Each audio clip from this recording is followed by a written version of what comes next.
Because if it wasn't for the people who supported me, they know who they are.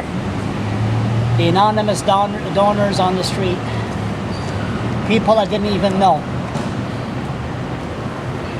I just want to say thank you. And I'm Scottish. I don't usually show no emotion.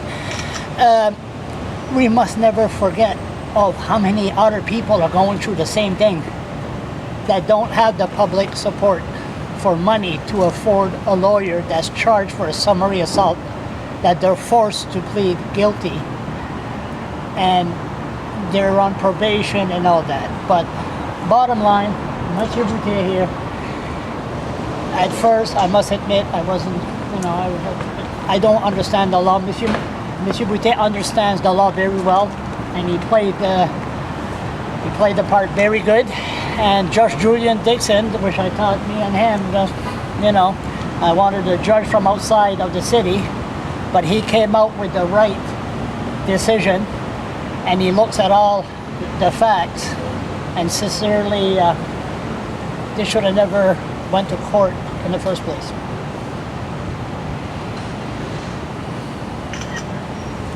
So tell me what your reaction was in the court.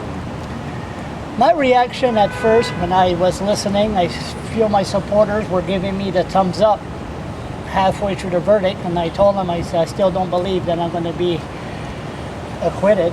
And once he was going, what I said before the court, and I made myself very clear, if there is justice in the justice system, I will be acquitted. And I guess justice did prevail, and I guess the system works. Now I saw you reach for someone right as soon as you heard the verdict, you reached out for someone. I reach out for my supporters and I give them a nice hug, and just to thank them very, very, very much for being there. There's a lot of people on the street that really, really couldn't believe how this went to court in the first place. But I'm not naive. I am not naive.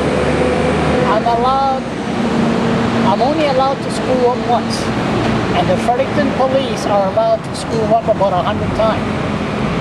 Leanne Fitch must explain why she contacted the Miramichi police to have this investigated without no officers from the Fredericton police force came and talked to me and asked me about this confrontation.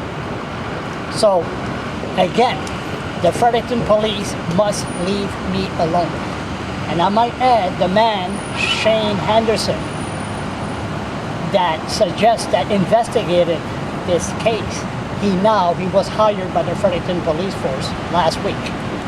So it's not as independent as you think it is. Charles, in the past, haven't you said that you want any matters dealing with you, that the Fredericton police gets an inside agency? Haven't you asked for that? And isn't that what happened?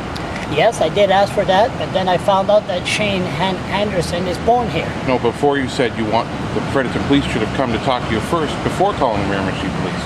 But you've asked for the Fredericton police not to touch it. Aren't those contradictory? No, because I believe during this local police force, community, good standing members of the community must talk to people. They don't have to haul me at the police station. They could have had a coffee with me and asked me what happened. No, just ask. Just don't go to the Miramichi police. Let's not forget here, and I said it before, in the report it says that Spencer believed that I was exploiting children for financial gain. It's on the report. It's in the report. And the police raided my place. They accused me of exploiting children again. So we're going again with this exploiting children. So why are they so keen of approaching me on that issue? And that's it. Do you have anything to say about this coming to trial?